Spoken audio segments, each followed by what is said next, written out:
And happy Sunday, and welcome to the deal. I'm your host, Ed Clark. It is Sunday, the 16th of February, 2025, and we're so happy you decided to join us. Make sure you let people know that we're out here.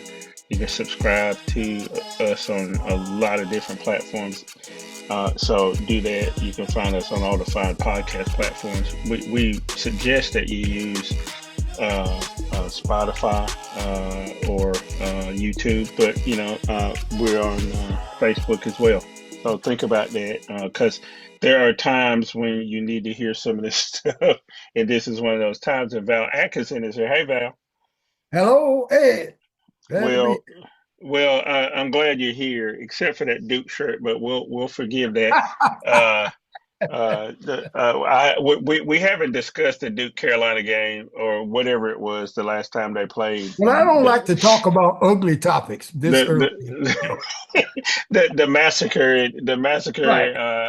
the last time Carolina and Duke met, but we'll leave it at that. Maybe Okay. we'll talk about it a little bit more later on. But anyway, on a serious note, these are serious times, Val, and we got a lot of serious subjects to cover. I could start in 20 different places. But the first place I'm going to start today, where real people are, which is losing their jobs. I have been in DC on and off nonstop since the beginning of the year for extended periods of time, and have been in communication with a lot of folks who were either worried about losing their jobs or had to lay people off because either they had lost contracts, whatever, so on and so forth. This latest thing, Val, which is just summarily dismissing people who are in the probationary period because they know they have no standing with the union, right? That if you're in your probationary period, they can get rid of you. And there was a letter that went out that said, "Hey, you're not up to snuff.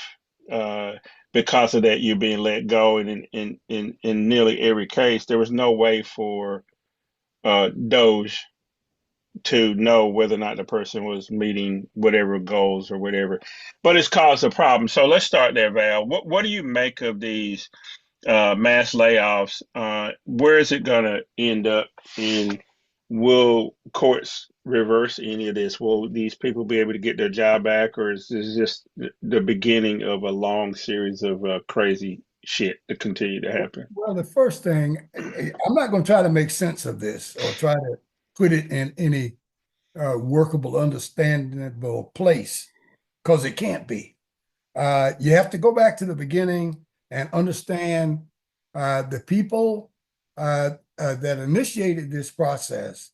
You have to understand their motivations first before we can have any idea as to where we are, what we should do. And for my money, this was an issue that Elon Musk had as one of his top priorities all along. He wanted to do this above everything else because they knew, they being Donald Trump supporters and Donald Trump uh, acolytes, that in order to keep the tax cut from sunsetting that was given to them under the Trump administration, and in order to give them a new tax cut without blowing up the deficit and increasing the debt, they had to find some money from somewhere. And big businessmen have always thought that the government was bloated. And that was always a place that you could find extra money. I've even heard some people call it an adult daycare center. That's what the federal government was, where you keep all these people around and take care of them and give them money. The whole COVID nightmare has shown another light on this subject as well, because so many people didn't come to work physically anymore. They stayed at home. They worked from home. So now people don't see all the people around the office anymore. Uh, People still getting paid the same amount of money. A lot of people don't like that. They like to see you so that they can grab you and touch you if necessary. But these are the background types of uh, circumstances that led people like Elon Musk and Donald Trump to the decision to go in and start firing people and laying people off because they don't have an understanding of the federal government. Donald Trump has served 4 years as president of the United States. And I would gamble and almost bet you that if I gave him and Elon Musk an open book test, ninth grade level, that they would struggle passing it in civics. They have a problem. It's difficult to learn something, Ed, when you don't respect it or you don't think it's necessary or you don't think it even should be there in the first place. It's difficult to really get down into the weeds and understand it and make sense of it all. And that's the way these business folks have always been about government. Government was always a place where you give people jobs that wasn't smart enough to find a job in the private sector. They weren't smart enough to go out on their own and start their own businesses and that sort of thing. So they had to lean on the government and have taxpayers to fund their mortgages and pay their car notes for them through salaries. They never had any respect for people that ran the federal government. They didn't even understand some of the things that were going on. They're riding across the bridge, playing with their iPhones, not understanding where the money came from to keep that bridge afloat, you know, and what's going to happen when the potholes from the snow make the bridge a one laner and traffic is backed up. And I mean, they don't make these kind of connections about what government does. The only thing that they understand and appreciate about actions of the government is the United States military. They know what they do. That's why they're willing to give them billions and billions and billions of dollars that actually are wasted.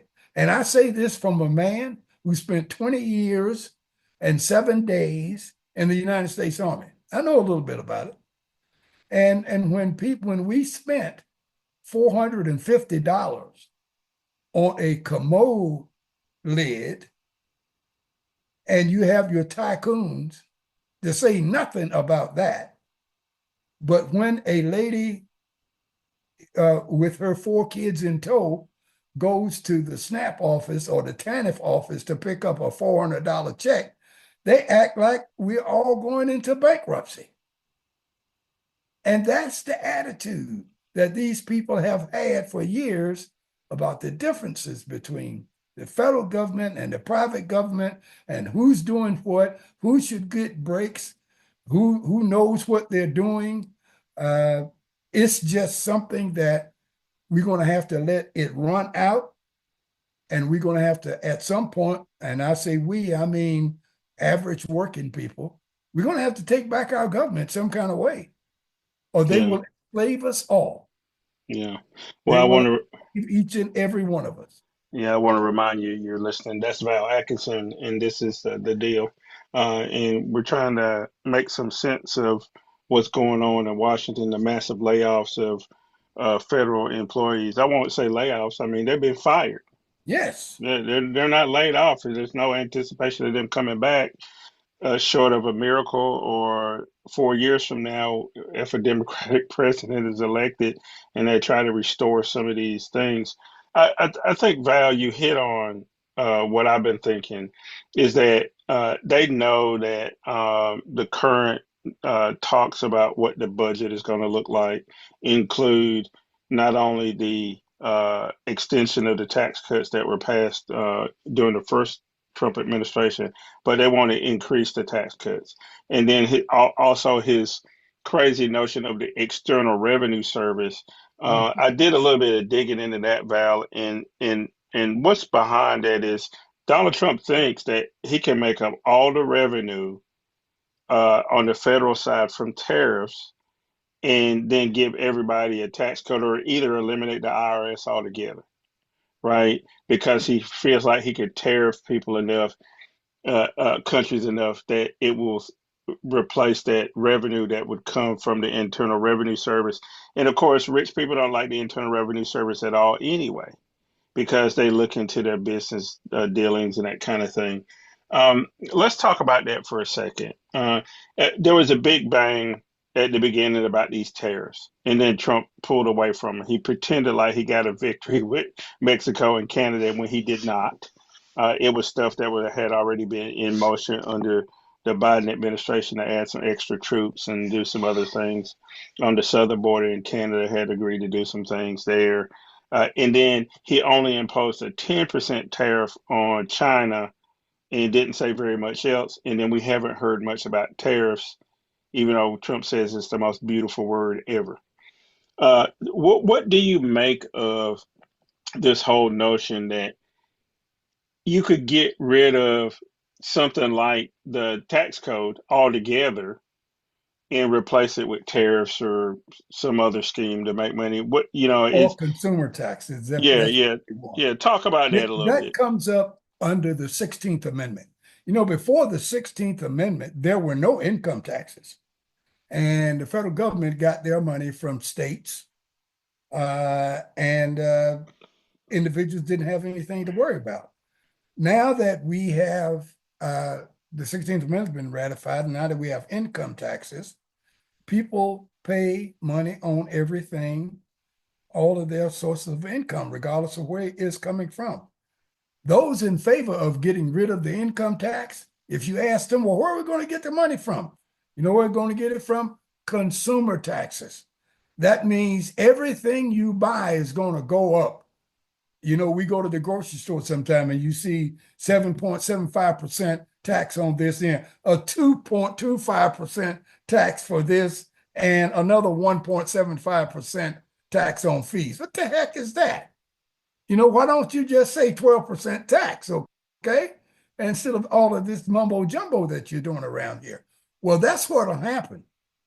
In other words, instead of paying $3.50 for a dozen of eggs, you come out of there paying $6.50 for a dozen of eggs, and that extra $3 is going to fill that hole that the income tax left for you to pay. They still need money to have a military. We still need money to have roads and bridges and all of these other kinds of things that taxes pay for. And you and I will foot the bill because the rich among us, Ed, already have everything they need to buy.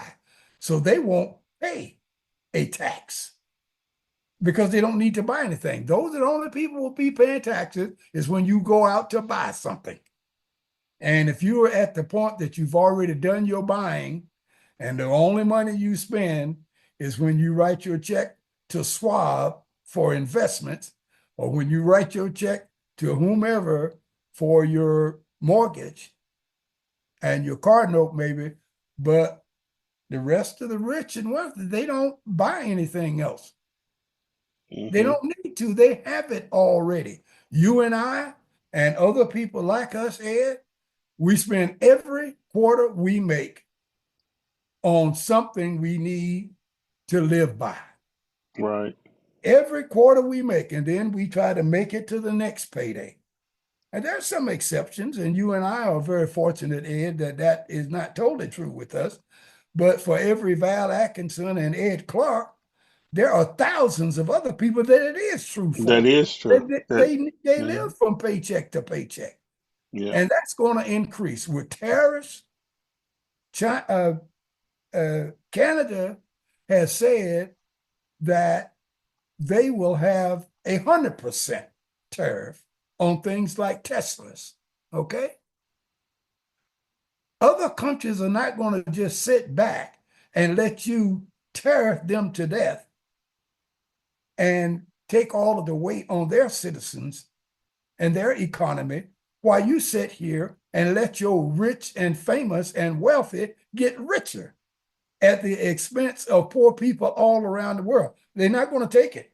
I'm telling you, they're not going to take it, Ed, and it's just so far they can go. That's where the stupidity comes up like thunder in my mind on all of these tycoons, these people who have more wealth than they can ever imagine that they would have, that's where they become stupid.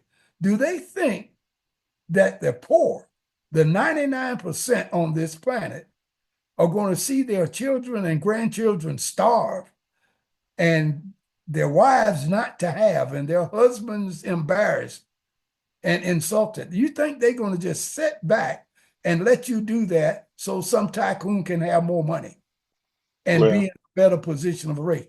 They are so mistaken. They are so stupid. It ain't going to happen. well, they think so.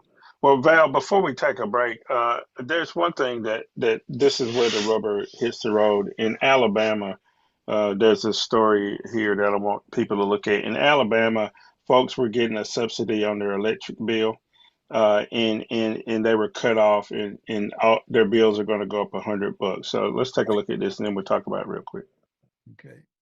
An executive order signed by President Trump is impacting some people right here in Huntsville. Huntsville Utilities sent out a letter to some of their customers saying an executive order from the president may now mean they owe more money on their bills. That executive order put a pause on certain grant funding, although 2 federal courts have since stayed that order. But impacted customers now owe Huntsville Utilities $100. Community Action Partnership of Huntsville and Madison County released a statement saying this impacts approximately 255 people.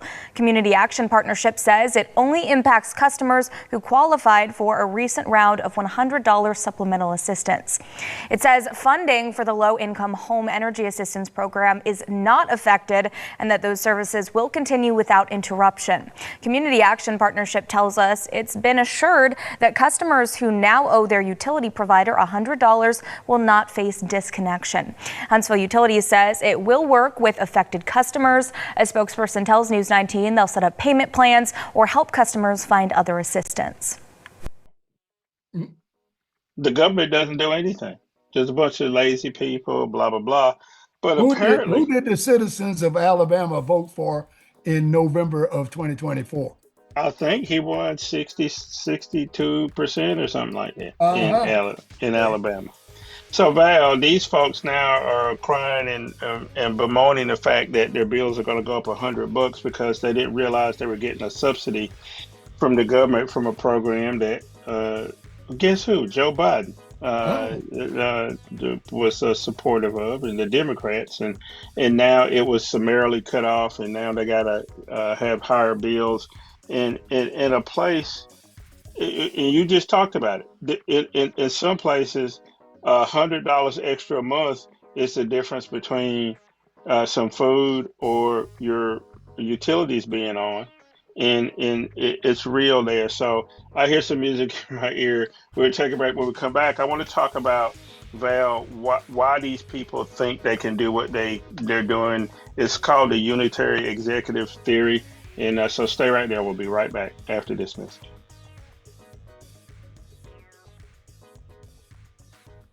Mom, did you really need to buy 2 can openers for our emergency kit? I can't help it. They're 2 for 1. What's this? We need to keep our family communication plan safe in case of an emergency. Thanks, Tita. We should think ahead to keep Mom and Dad safe when it floods this year. I've got an evacuation route loaded on my phone.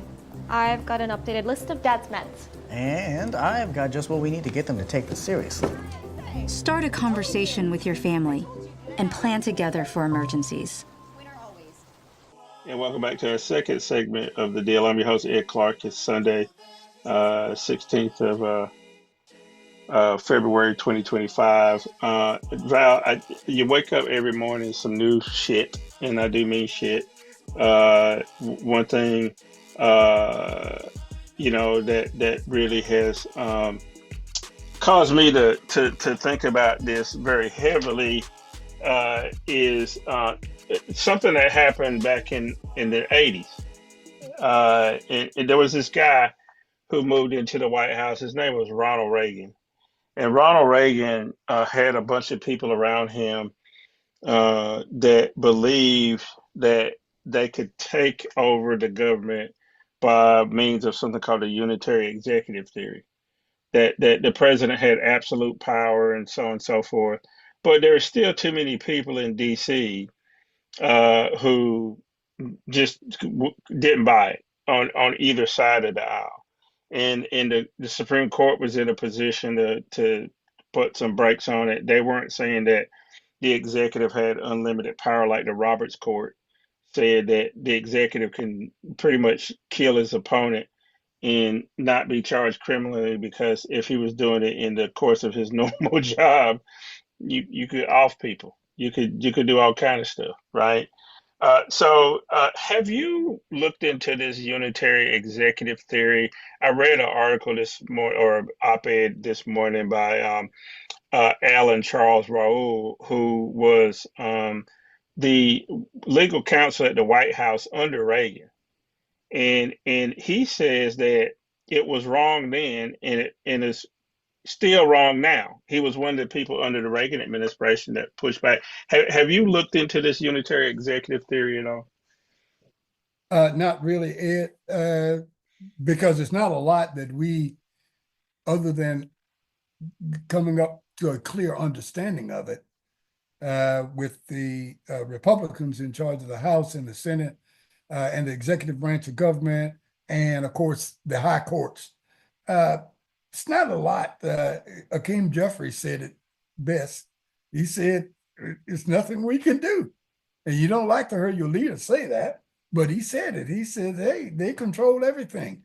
And there's nothing we can do other than frustrating ourselves by trying to come up with a theory that, well, that won't work and they're violating this and it goes against that.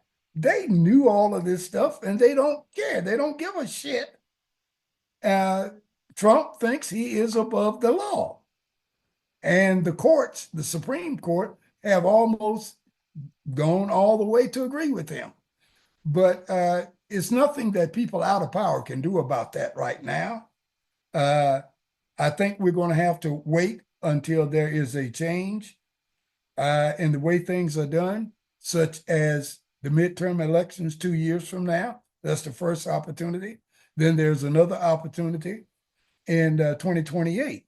But back here where we are now in 2025, I agree with Hakeem Jeffries. There's not a lot we can do.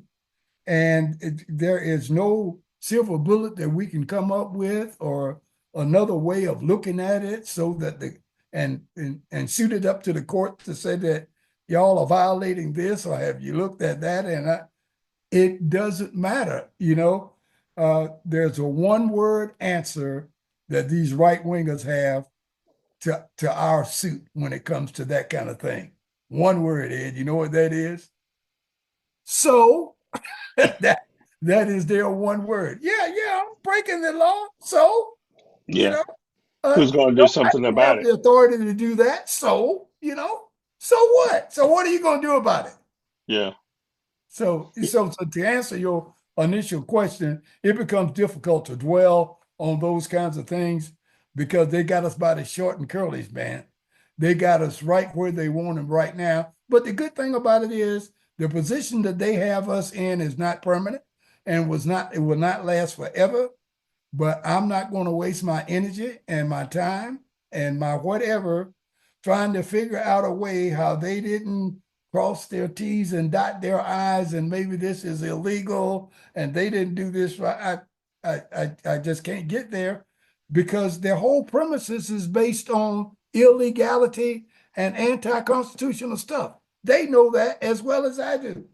They got the book. I got the book. I'm here trying to argue to tell them that, can't you see that 2 and 2 are 4? And they look at me and say, so, I just can't get into them with that. I'm not going to give them the pleasure of thinking that they got me wasting my time trying to figure out something that both of us know the answer to, and let them go off on a tangent trying to figure this out. I'm figuring out new shit for them to worry about while they're trying to figure out that stuff that can't be dealt with. Right. So I'm not going to give them the pleasure of me trying to figure out some bullshit that they know is bullshit and everybody else does too. Yeah. You can play that game with a Unitarian executive all you want. I'll see you in 26 or 28. I'll see you when we talk about it. and we'll have a conversation there. And that's where the rubber meets the road. Yeah. We've said, I think, Val, that registering people alone won't do it. You actually have to win races, right? You have to win races. You have to invest. You have to say what you mean. All those things, and you got to win the seats. Or else the other person will do whatever they want to do. We talked a little bit before we came on the air about this president named William McKinley. And President McKinley met a demise because there was an unhappy person who had been laid off during the economic crisis in 1893, and he assassinated President McKinley. One of the ironies, Val, is that Donald Trump is fond of quoting President McKinley. If you remember, one of the first things he did is wanted to rename Mount Denali, which the natives had named Mount Denali and had always called it that, but the Americans named it Mount McKinley. So one of the things that Joe Biden did is renamed it Mount Denali, and the first thing that President Trump did was rename it Mount McKinley. And there's some striking similarities between McKinley and Trump in that McKinley, that is, seemed to have an affinity for robber barons and people who had a lot of influence over the government because they were rich, not because they were parts of the government. I need for you to put on your history professor hat, political science professor hat. Tell people who President McKinley was and what was happening at the time that caused so much consternation and caused people to become anarchists. But there were people who no, I'm done with this. These rich people are running everything. Talk to me about President McKinley. Well, President McKinley ran an election in 1896 against his opponent, William Jennings Bryan. William Jennings Bryan was running as a people's candidate, putting putting McKinley in a position that he had to take up the robber barons fight for them if he wanted to be in opposition. And the polls had William Jennings Bryan ahead all the way right through to the end until guys like Rockefeller and J.P. Morgan and Carnegie got together and decided to give what is equivalent now to about $400 million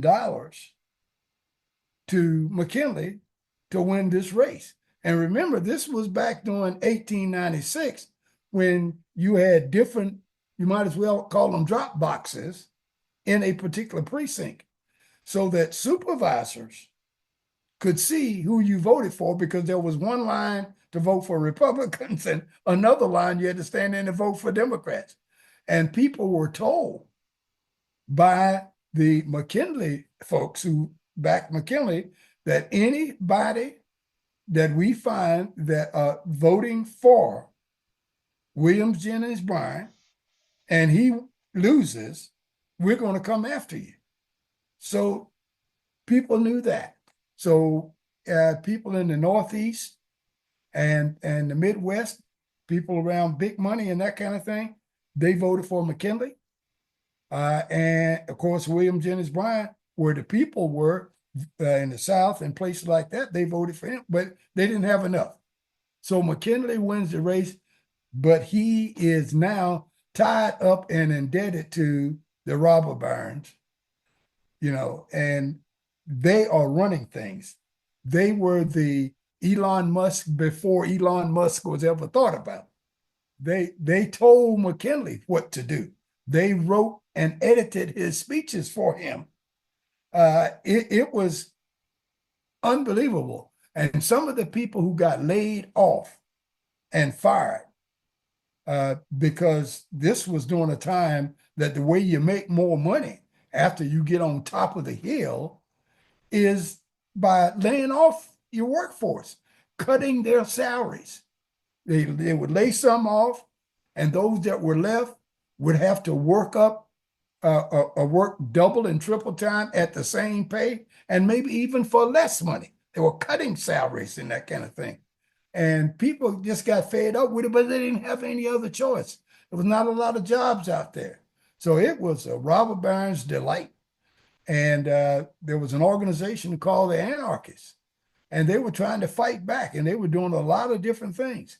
This one gentleman, and his name escapes me right now, but he had enough. He had been recently fired. And he decided, I'm going to cut off the head of the person responsible for all this misery that us poor working folks are experiencing right now, so that some guy can say that he made another $30 million last night, and he's not going to spend it. You know, he just wants to talk about how rich he is. So this gentleman got his pistol, and he shot President McKinley. McKinley lasted for 8 days. After 8 days, he succumbed to his wounds, and he passed away. But then that's when Teddy Roosevelt became president, and Roosevelt would not succumb to the wishes and wants of the robber barons like McKinley had done. And then a fight ensued, and Roosevelt won most of those. But McKinley was the guy that the robber barons and the ultra-right wingers really loved. And of course, so the working poor had some problems with that. And I'm hoping against hope that we don't see a similarity here in 2025 with folks losing their jobs and losing their livelihoods, and decide to try to take it out on anybody, whether you're no I don't political see violence. that happen at all. Yeah. No political violence is going to solve this problem. Well, so I'm glad you did that history lesson, Val, because again, we try to do that every time we come on here, is try to put things into context. A lot of people just running off at the mouth most of the time. And one of those people running off at the mouth is Elon Musk. Let's take a look at some of his press conference when he was in the Oval Office with the president, and then we'll talk about it. Elon, go ahead.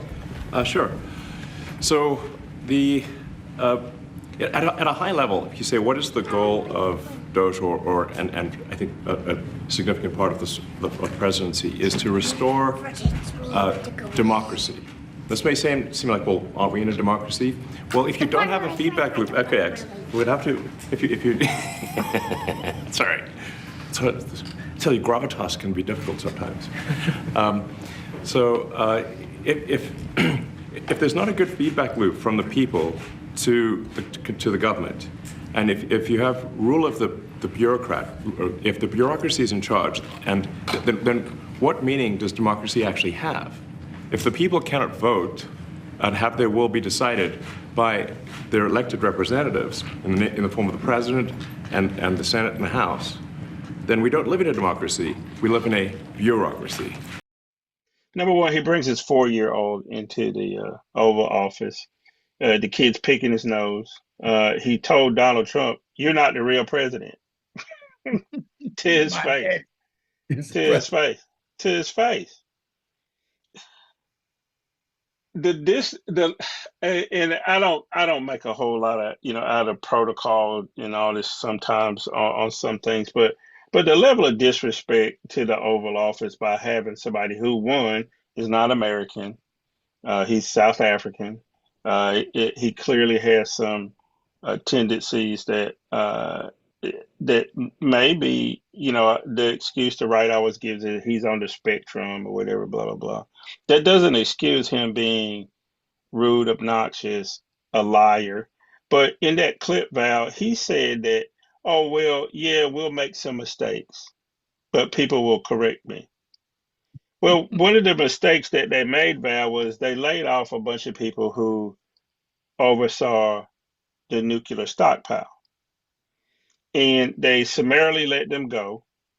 And then they realized that they had, and they can't find them because they purged their information. And now they can't get the people back. we haven't said anything specific about Musk so far today, but you see that clip and the arrogance, and then also I think the ignorance of Elon Musk is on display there.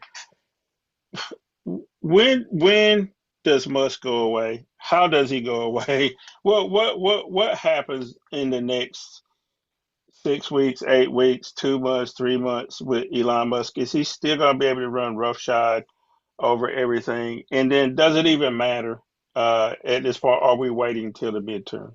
I think that from what I'm hearing and reading, that Musk and Trump don't exactly sit horses on all issues. And everybody is waiting, even got side bets as to when it's going to get to the point that one of these egomania guys is just going to tell the other guy, I've had about all of you I can stand, right? And I can't stand no more. And I'm out of here, or you're out of here, or whatever. Many people think that that's the way it's going to end. And of course, Musk doesn't have the power that Donald Trump has. So Musk will have to be the one that walks away with a threat to Donald Trump that he won't be in his corner on a lot of things, and you're going to need me later. But I don't think that they'll be buddy buddies, ace boon coons, as we used to call it, for very long. I just don't see that happening. I think Musk is holding off, staying around as long as he can, holding off from doing anything stupid until he can get this Doge thing done, until he can get enough people fired and let go from the federal government so he can go into Trump and say, I've saved you $500 billion or whatever, and have no idea what impact that's going to have on the real efficiency and the effectiveness of the federal government. Just he's looking at it in cold dollar terms now, how much money they make per year. They're not going to be able, we're not going to refill that position. So we've saved that money and so forth. It is going to be beyond crazy what happens when you let this boy have his way. And with the government, you don't see most of the problems you don't see come up right away. When 5 or 6 positions are lost, you don't see that next week that you can't do this or you can't do that. It's 3, 4, 5 years down the road when you take a look at how things have eroded, how things are not done this way anymore, all of the problems, and you begin to backtrack to find out, why didn't we have this problem before? And you say, aha, Doge. When they got left, we stopped trying to fill up that hole, and now it's overrun here 2 years later, and we got a problem that's going to cost us way, way more than those guys were making. They were making through salary. It costs us 20, 30, 40 times that to come back and try to fix the problem so it doesn't exist anymore. And but Americans themselves, Ed, have got to get to the point that we are immune from this kind of shit that we see from people like McKinley and Reagan and Trump and people. There are dozens and hundreds and thousands of McKinleys, Reagans, and Trumps out there. So just because you solve 1 or 2 problems, you haven't really dealt with the issue if you don't deal with the cause and effect syndrome that allows the McKinleys, Reagans, and Trump to take office and to take power and to take control. Until you deal with that, you haven't done a thing. Yeah. You haven't done anything. Yeah, you're absolutely right, Val, about that. I hear some music in my ear. We're going to take a break. When we come back, we're going to go international. We need to talk about Gaza, and we need to talk about Ukraine and China and a whole bunch of other stuff. So stay right there. We'll be right back after this message.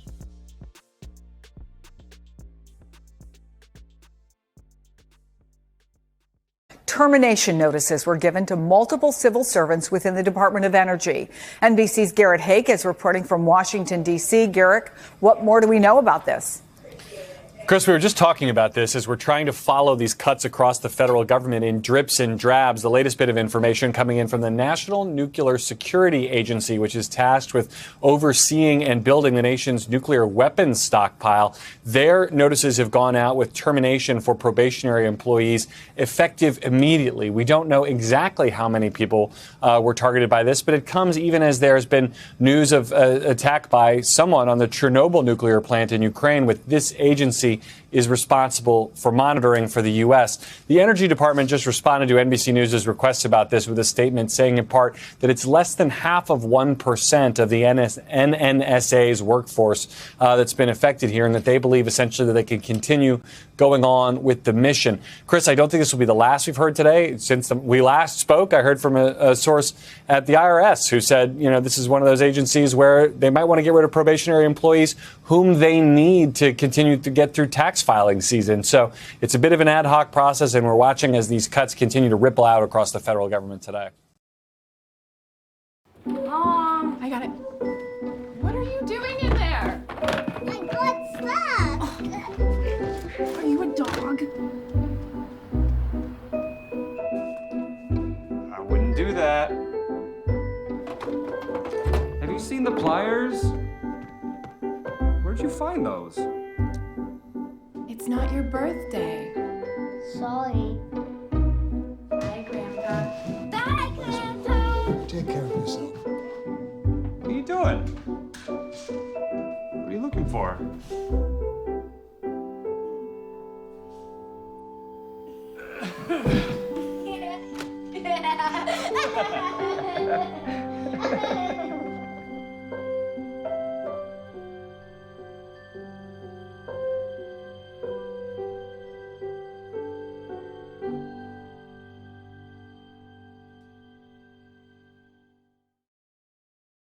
We want, like you, a sovereign and prosperous Ukraine. But we must start by recognizing that returning to Ukraine's pre-2014 borders is an unrealistic objective. Chasing this illusionary goal will only prolong the war and cause more suffering. A durable peace for Ukraine must include robust security guarantees to ensure that the war will not begin again. This must not be Minsk 3.0. That said, the United States does not believe that NATO membership for Ukraine is a realistic outcome of a negotiated settlement. And welcome back to our third and final segment of the deal. I'm your host, Ed Clark. That's Val Atkinson. It's the 25th of February, 2025. We are still alive. The country has not completely exploded yet. On the way back in, you saw Pete Hegseth, the new Secretary of Defense, which is hard for me to say, Val, and it's probably hard for you to say being an Army veteran. Generally, you have somebody that's a 4-star, 3-star, somebody who's been around the military in a capacity of leadership. But I think what Donald Trump has decided to do is make sure he doesn't put people who are 3 and 4 stars, because he found out they were not his generals. Like he kept saying before, that he could get these people to do anything, that once you achieve maybe even full bird colonel, people like that, they are more committed to the country and not the president, right? They're not gonna be pawns, because it takes you 20-30 years sometimes to get to that rank. So why are you gonna throw it all away by being a sycophant? Now, of course, General Flynn was an exception to the rule. He's just a nut. But Val, in the clip coming back in, Hegseth says that Ukraine can't join NATO. That Russia and the United States are going to come up with a deal on their own and maybe cut them all out altogether, Ukraine out altogether. Besides the fact that he should not be Secretary of Defense, what he was talking about, let's talk about that first. There's an emergency meeting that's been called by Poland, or sometime around midday on Sunday. Poland asked for all the European groups to come together, including England, and England agreed to come to this meeting. So I don't know what the outcome is going to be, but it was about this whole notion that America was going to try to negotiate some deal without Ukraine, the main people, and Volodymyr Zelensky, the president of Ukraine, says there's never going to be a deal that we're not part of. We're not going to agree to it. So we're at a stalemate, Val. What's going to happen here? It is what the Secretary of Defense said true, that Ukraine will never be in NATO? I heard some talk that maybe the NATO countries said, "Well, America, thank you very much. Bye. We'll form our own NATO." So what's going to happen here? Well, first of all, we have to also put in this bag Trump's latest bluster that Ukraine will not get a scintilla of aid or support or protection from the United States unless they first agree to hand over 50% of their mineral rights in their country. 50%. And I'm saying, this guy's really off his rocker. I mean, he says it out. That's something you should say in private. He says it out there so everybody can hear. That this is the kind of thing that he negotiates for and with. You think everything has a dollar sign to it, and any deal can be successful as long as he gets something tangible out of it and that kind of thing, and the vice versa is true. If he doesn't get any money out from it, it's not successful. It's not a good deal. That really knocked me off my rockers when I heard that he had done that. And then her head self back it up by saying participation in and protection of NATO is no longer going to be the number one item for American military. And I'm saying, what do these guys expect NATO to do under these circumstances? And it could be, as you're alluding to, Ed, that they're going to get together and say, bye-bye, America, you're away 3,000 miles away anyway. Why don't you protect America over there that you are so fond of? If you're not going to do anything to help us out, you definitely ain't going to write the rules for us under which we operate and determine exactly how much money we should give out of our general treasury to NATO's protection if you're going to do that. Are you selling your protection status as a sheriff or a marshal or something, that you will come in and help protect us if we give you, as you've asked from the Ukrainians, 50% of the mineral rights of your whole country? What do you want from Spain? What do you want from Italy? What do you want from all of these people? Can we trust you anymore? Who are you? You're not the same NATO that we knew in 1948, 1945. You're not that guy anymore. We need to find out who you are so we can make a decision to say, do we want to throw our entire lot in with you? Do we want to hook our wagon to your star? Because we don't know when the hell it's going right now. That's something we're going to have to watch. That's a sign. When NATO starts to do things to indicate that they may be going their own way, that's a sign that things are crackling and crumbling under the crazy Trump tirade. Yeah, well, so one last piece on this, Val. This is Zelensky this morning. He was talking to NBC News, and he said that Russia has a plan here, and let's talk about it. Russia will occupy Europe is 100%. If the United States pulls out of NATO, Russia will occupy Europe. Yes, well, not all the Europe. They will begin from those countries, as I said, who are big our friends, but small countries who've been in the USSR and the Soviet Union. They will begin, and we'll see what will be the answer. But Europe will not answer because they don't have. They will begin to defend itself. Each country defend itself, and at this moment, So Russia will get all these successes with all the territories they will want. I don't know, they will want 30% of Europe, 50, I don't know, nobody knows. But they will have this possibility.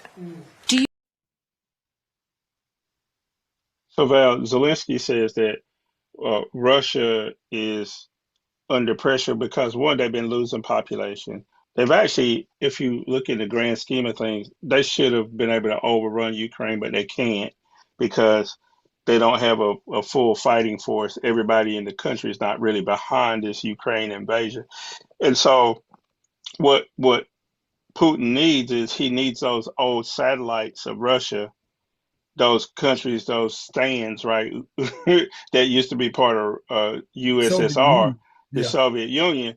He needs those back in the country because otherwise Russia's going to collapse without that. That's why he's so keen on taking parts of Ukraine, the parts of Ukraine that make money, right? That he needs revenue in Russia, so on and so forth.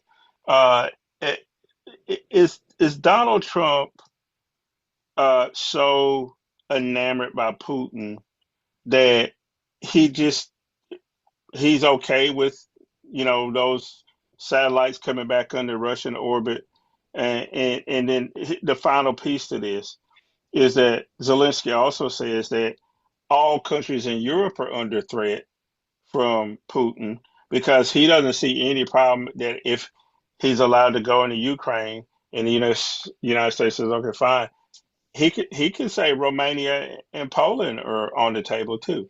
What have you given any thought to how far Russia would try to incur if, you know, Trump just throws up his hands and says you can have whatever you want to in Ukraine? Yeah, well, I don't think Russia, for my money, I don't think Russia would go too far into this.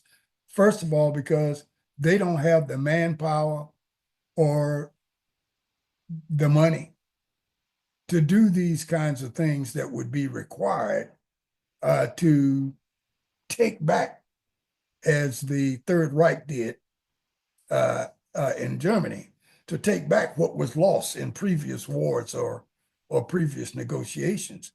They don't have the power or whatever. Right now, they're using troops from North Korea. They don't even have troop strength to do what they need to do in Ukraine. So they definitely don't have the troop strength to do anything beyond where they are right now. They may try some idle threats or whatever to say, this is what we could do if we lob 3 or 4 hydrogen bombs your way, your entire country will become a glass factory. We could do that if you don't do this, that, else. But that's all they can do right now is threaten, because they don't have the money, the manpower, or other resources to mount an extended campaign against one of their neighbors after what has gone down in Ukraine. Well, I hope that's the case. I think sometimes some people believe their own press, and especially dictators. They'll go beyond the bounds because they feel like they can. But before we run out of time, we got to talk about Gaza. Your Marco Rubio, and this again is hard to say, Secretary of State Marco Rubio was meeting with Netanyahu today. Let's take a look at that, and then we'll talk about it. Behind every terrorist group, behind every act of violence, behind every destabilizing activity, behind everything that threatens peace and stability for the millions of people who call this region home, is Iran. And by Iran, I mean the Ayatollahs. By Iran, I mean its regime. A regime who, by the way, its people don't support. The people of Iran are victims of that regime. And so I think it's important to constantly point that whether we talk about Hamas or we talk about Hezbollah or we talk about violence in the West Bank or we talk about destabilization in Syria or we talk about any of these issues, the militias in Iraq, they all have behind them one common theme: Iran.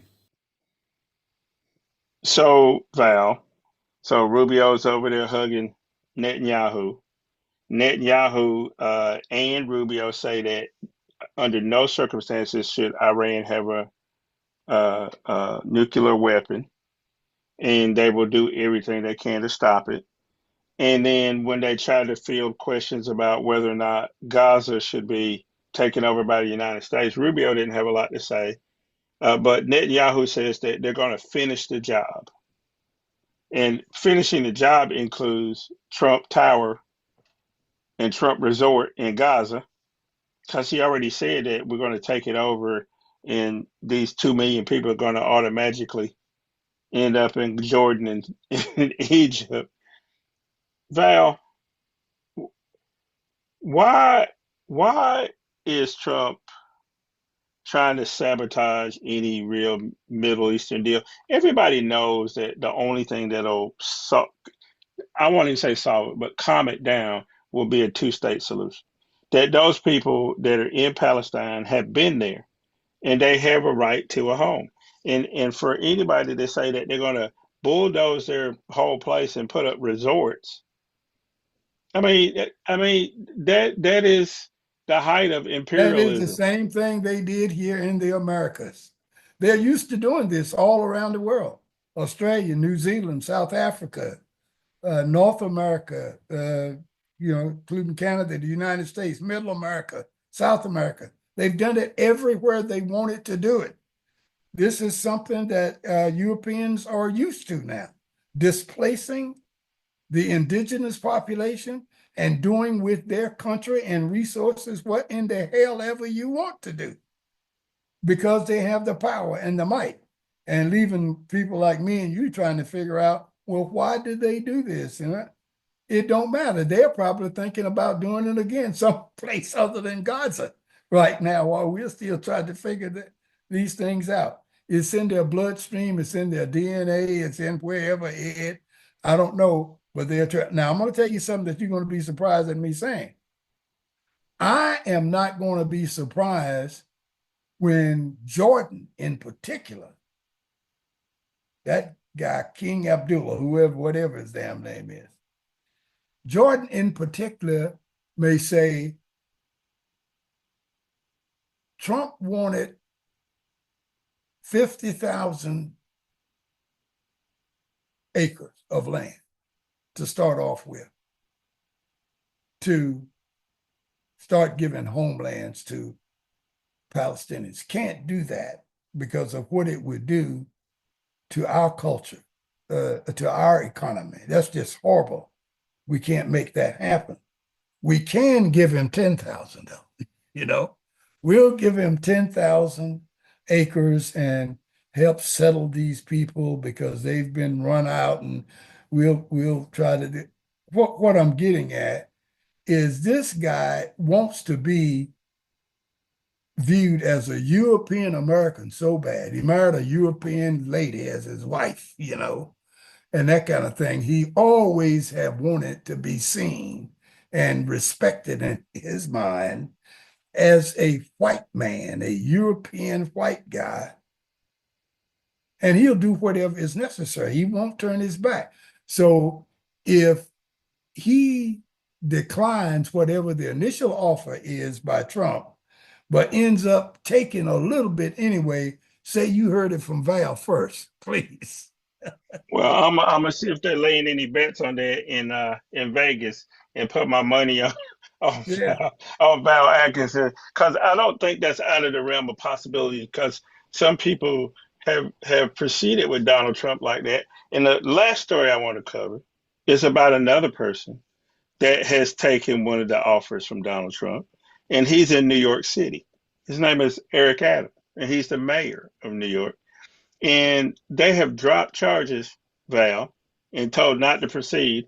And so a whole bunch of people in the in the U.S. Attorney's Office in New York who are right. These are Heritage Foundation, people that have been working up there. They resigned because they're like, no, these charges should stay. Mm-hmm. But the deal that was made, Val, is that if you help us round up immigrants, we won't charge you. Yeah. So what's the upshot of that? Is Eric Adams completely off the hook? And will we see raids in New York City and maybe even the return of stop and frisk and stuff like that in New York? I tell you, he's in a bad position right now, because notwithstanding what's going to happen with that you just mentioned, Democrats are meeting right now themselves, and they're asking the question, do we want this guy representing us? He may have to run, and the first thing he's got to do, he's got to make some kind of declaration because he's got to have a primary before he can get to the general election. So he's got to decide whether or not he wants to run in the primary for the position of mayor. And then Democrats have got to decide, do we want you to run to represent us? So don't be surprised if this guy ends up switching parties and running as a Republican over there, and emphasizing his love of the blue side of himself and the tolerance, how the black side of himself can tolerate white folks, and how brown folks don't really matter that much if they're rounded up and shipped off someplace. But he's in a bad way right now. He has 2 or 3 options, and all of them are bad. Every one of them are bad. Every one of them are bad. Every option is bad. But I shed no tears for him, not even crocodile tears, Ed, because I said when he was running the election, as most folks know, I have a son that works in New York City. Of course, he doesn't live in the city; he lives in Mount Vernon.